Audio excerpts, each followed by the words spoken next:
Hello good morning बच्चों।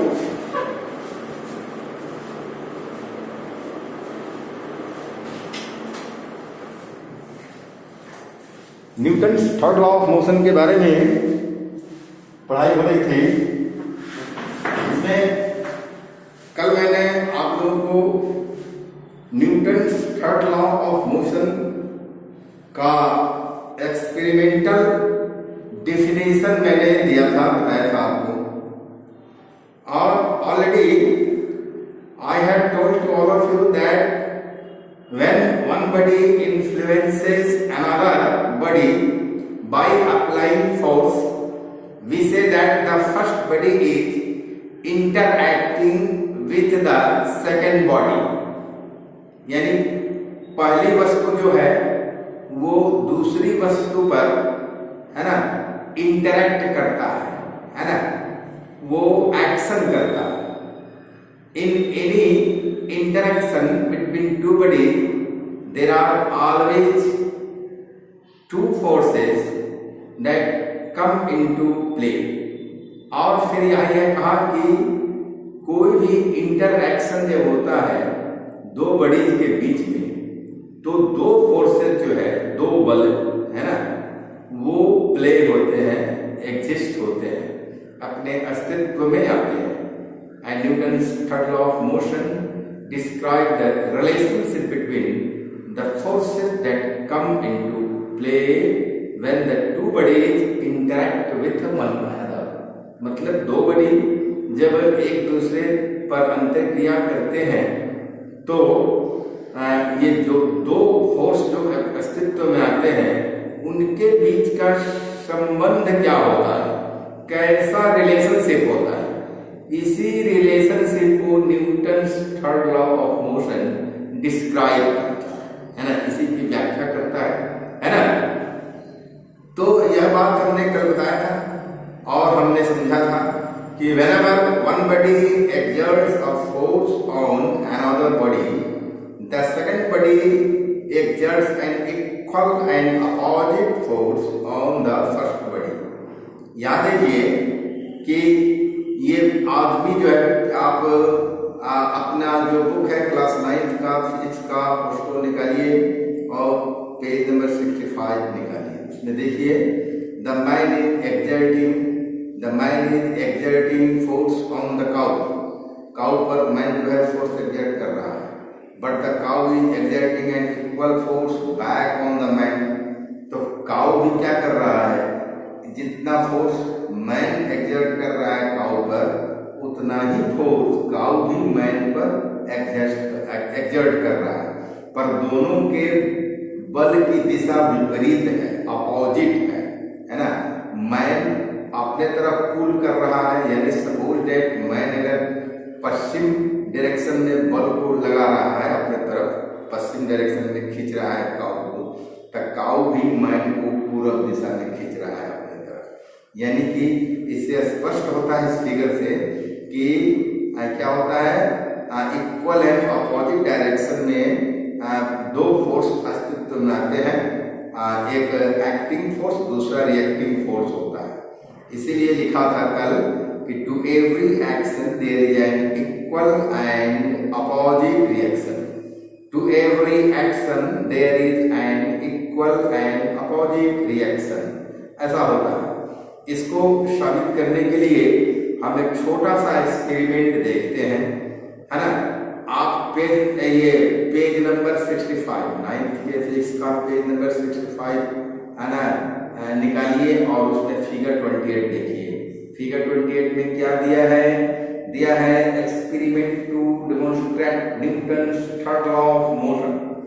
Newton के गति के तीसरे नियम को डेमोन्स्ट्रेट करने के लिए एक छोटा सा एक्सपेरिमेंट दिया है। हेलो, एक्सपेरिमेंट दिया। We take two similar spring balances. इसमें हम क्या करते हैं, दो सिमिलर स्प्रिंग बैलेंसेस लेते हैं। एक स्प्रिंग बैलेंस ए है, मान लिया पहला स्प्रिंग बैलेंस ए है। फिगर देखिए, फिगर 28 है ना, उसमें क्या दिया है, एक स्प्रिंग बैलेंस ए है एंड, है ना, तो दो स्प्रिंग बैलेंस लिया गया है ना। We have taken two spring balances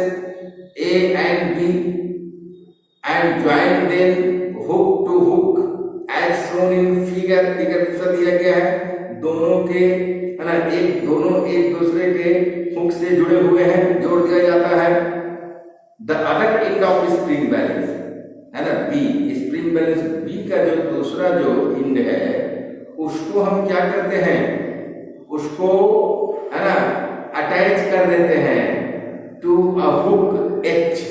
एक हुक एच है जो फिक्स्ड है एक दीवार से, है ना, तो उस दीवार से फिक्स्ड हुक एच से स्प्रिंग बैलेंस बी के ये क्या करते हैं कि हुक को हम अटैच कर देते हैं and then we pull the free end of the spring balance A. Spring balance A के फ्री एंड को हम अपनी ओर खींचते हैं, है ना, राइट साइड में खींचते हैं हम अपने हाथ के द्वारा, अपने तरफ खींचते हैं, अर्थात वी आर अप्लाइंग एयर, है ना, पुलिंग फोर्स। कौन सा फोर्स अप्लाई करेंगे, पुलिंग फोर्स हम लोग अप्लाई करते हैं उस पर। तो जो भी व्यक्ति इस एक्सपेरिमेंट को करेंगे वो पुलिंग फोर्स अप्लाई करेंगे, अपने तरफ खींचेंगे, है ना, यानी राइट साइड में खींचेंगे। We find that both the spring balances show the same reading.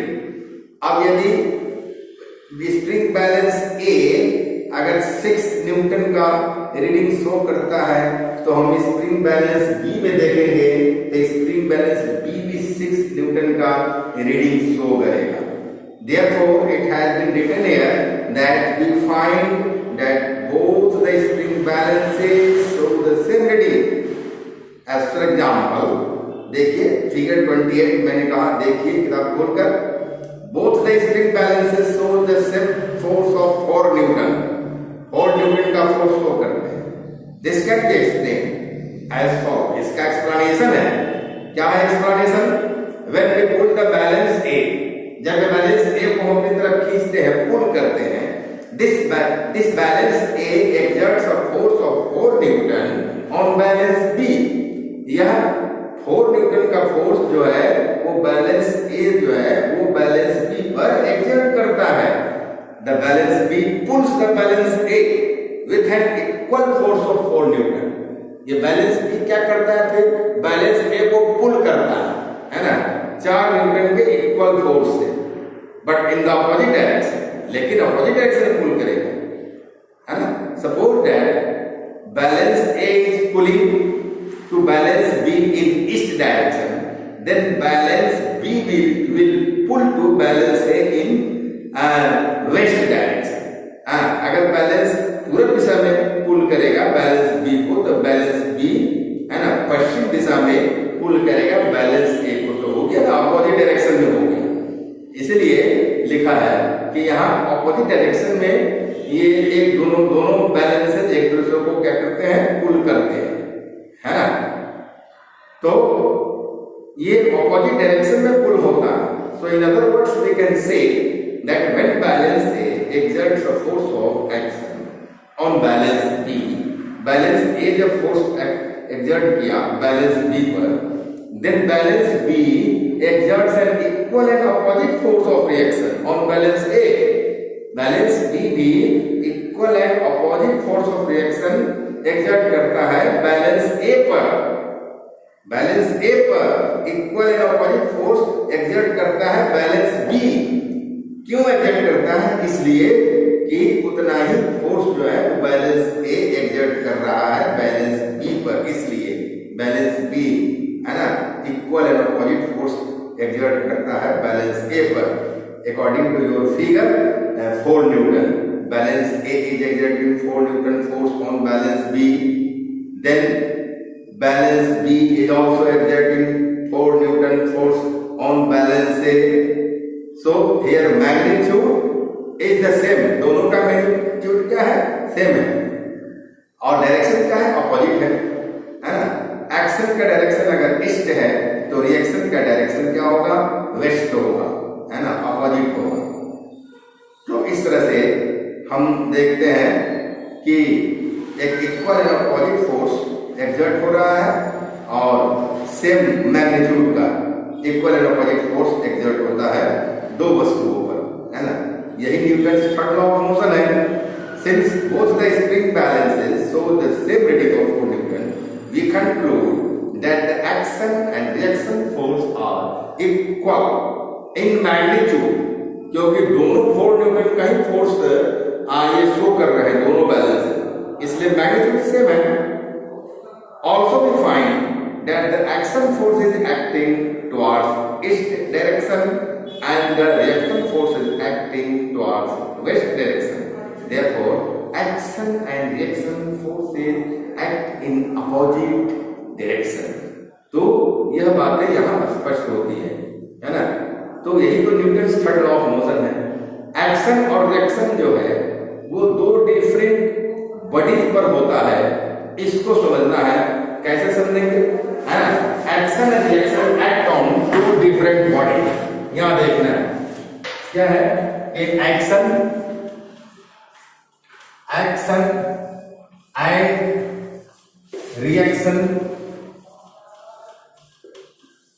Reaction ये दोनों जो है एक्ट है ना, act on two different bodies, to